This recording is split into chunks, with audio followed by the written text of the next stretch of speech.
Si vous pensez que l'installation d'un système de ventilation est réservée à un installateur spécialisé, vous vous trompez. La nouvelle Healthbox Go de Renson peut parfaitement être installée pour ceux qui veulent doter leur maison d'un système de ventilation entièrement automatique. Nous vous expliquons, étape par étape, comment procéder. Cette maison de 1964 avait besoin d'une rénovation complète. Elle n'était pas isolée, était dotée de simples vitrages et n'avait pas de système de ventilation. J'ai déjà commencé à la démanteler et à la remettre en état moi-même. J'ai d'abord placé de l'isolation et de nouvelles fenêtres avec un vitrage à haut rendement et j'ai modernisé l'électricité. Bref, il ne me reste plus qu'à m'occuper du système de ventilation. Les vieilles maisons sont généralement peu, voire pas isolées. L'isolation est donc logiquement la première chose à laquelle on pense lors d'une rénovation. Mais en isolant et en rendant la maison étanche à l'air, vous n'avez plus d'entrée spontanée d'air frais en quantité suffisante. L'isolation implique donc aussi la ventilation. En effet, un système de ventilation évacue l'air vicié et le remplace par de l'air frais extérieur. L'humidité, le CO2 et les odeurs provenant de la douche, de la cuisine, du nettoyage, de la rénovation et même de la respiration ne persistent donc jamais. C'est appréciable puisque nous passons en moyenne 90% de notre temps à l'intérieur. Ce sont les extrémités des conduits d'air du système de ventilation que j'ai encastrés dans les faux plafonds et dans les murs. Ils font en fait le lien entre l'unité de ventilation centrale et les zones dites humides telles que la salle de bain, les toilettes, la buanderie et la cuisine. L'unité de ventilation centrale peut donc aspirer l'air intérieur pollué et le souffler à l'extérieur. Alors que l'air intérieur vicié est évacué de la maison, l'air extérieur frais pénètre par les aérations des fenêtres des pièces sèches.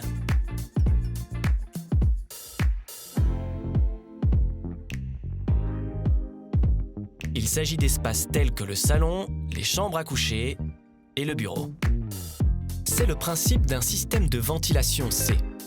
Si ce système est par ailleurs entièrement automatisé ou commandé à la demande, il s'agit d'un système C+, comme c'est le cas ici. L'unité de ventilation Healthbox Go est équipée de 3 capteurs qui contrôlent en permanence la qualité de l'air intérieur en termes de CO2, d'humidité et d'odeur. Si la qualité de l'air intérieur est compromise sur la base de l'une de ces valeurs, la Healthbox Go adapte automatiquement son débit de ventilation pour rétablir tous les paramètres. Par ailleurs, vous trouverez de nombreuses informations et conseils sur les conduits d'air entre l'unité de ventilation et les pièces humides dans le manuel d'installation fourni avec l'appareil.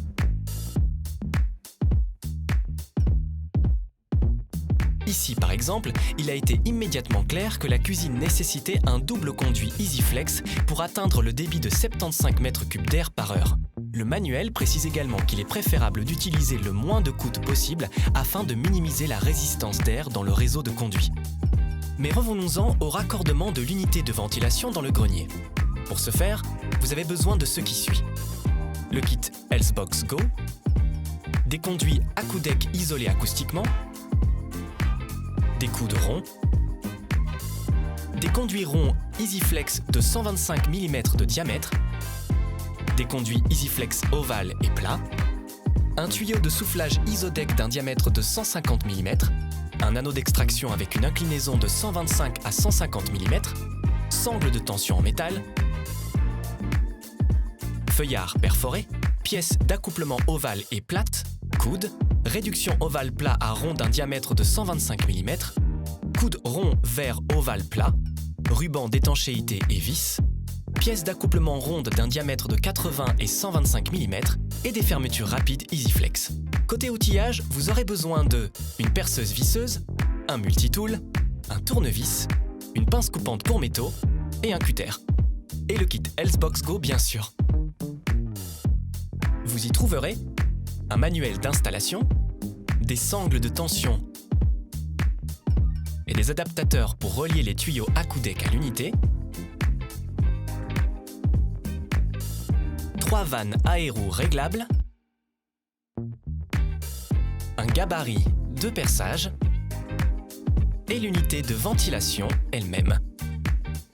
La Healthbox Go est si compacte qu'elle se loge ici parfaitement sous la pente du toit. Il est préférable de choisir un emplacement aussi centralisé que possible dans l'habitation, le but étant de raccourcir le plus possible les conduits qui y sont reliés. Cela permet de limiter la résistance à l'évacuation de l'air et de limiter le coût en matériaux. La Healthbox Go ne mesure que 22 cm de haut et peut donc parfaitement être intégrée derrière une paroi, dans un faux plafond ou contre le mur ou le plafond de la buanderie, du garage ou de la chaufferie. Dans tous les cas, prévoyez un espace suffisant pour les raccordements et veillez à ce que l'appareil reste facilement accessible même après l'installation. Il est préférable de ne pas raccorder les conduits d'air EasyFlex directement à l'appareil de ventilation.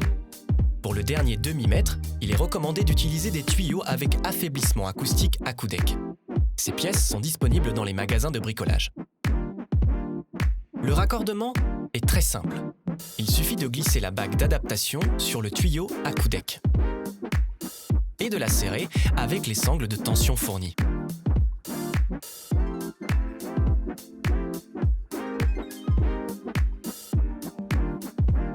L'anneau peut être clipsé très facilement sur la box.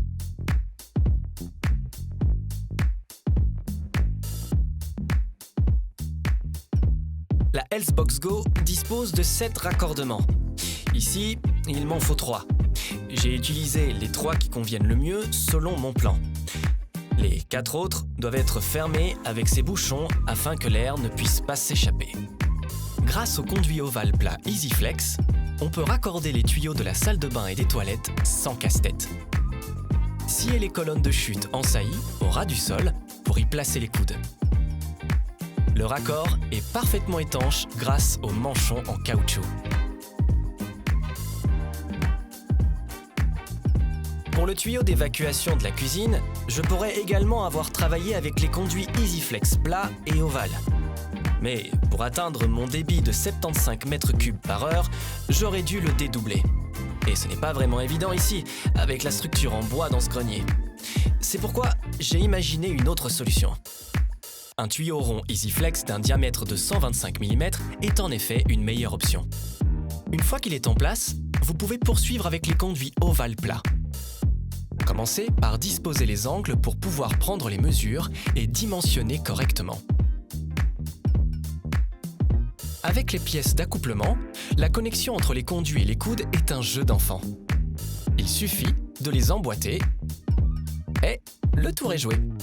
Combinés aux fermetures pour raccords en plastique, les joints en caoutchouc sont le gage d'un conduit parfaitement étanche à l'air. Toutes les pièces EasyFlex sont disponibles dans les meilleurs magasins de bricolage. Conseil, dressez la liste des pièces nécessaires à l'avance. Vous pouvez également déformer légèrement ces conduits pour réaliser de faibles courbures, ce qui facilite l'installation. De plus, ils résistent beaucoup mieux à la pression que les tuyaux ronds. Enfin, vissez les coudes EasyFlex dans les ouvertures prévues à cet effet et fixez les conduits à l'aide d'un morceau de feuillard perforé si nécessaire. Tous les conduits d'air de la salle de bain, de la cuisine et des toilettes sont ainsi reliés à la boîte de ventilation. Il ne vous reste plus qu'à raccorder le tuyau d'évacuation qui rejette tout cet air vicié à l'extérieur. Coupez-la à la bonne taille et fixez-la via une bague de réduction disponible séparément afin de passer d'un diamètre de 125 à 150 mm. Ici, le conduit traverse le toit via un passe-toit, mais il pourrait tout aussi bien traverser le mur. Une fois tous les conduits raccordés, vous pouvez fixer définitivement le boîtier de ventilation. Passons maintenant aux zones humides, là où arrivent les conduits d'air. Il nous reste à les finir avec une vanne aéro réglable. 3 d'entre elles sont incluses dans le kit Healthbox Go. Il suffit de glisser la vanne avec le joint en caoutchouc dans l'extrémité du conduit d'air. Vous pouvez facilement régler ce type de vanne en fonction du débit requis. Mais ce sera pour plus tard, lorsque l'unité de ventilation sera également en marche. Pratique également, vous pouvez retirer l'élément de réglage de la vanne pour la nettoyer sans risque avec un chiffon légèrement humide.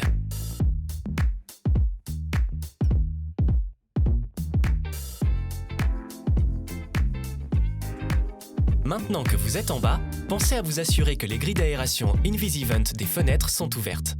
C'est nécessaire pour que l'air vicié éliminé puisse être remplacé par de l'air extérieur frais.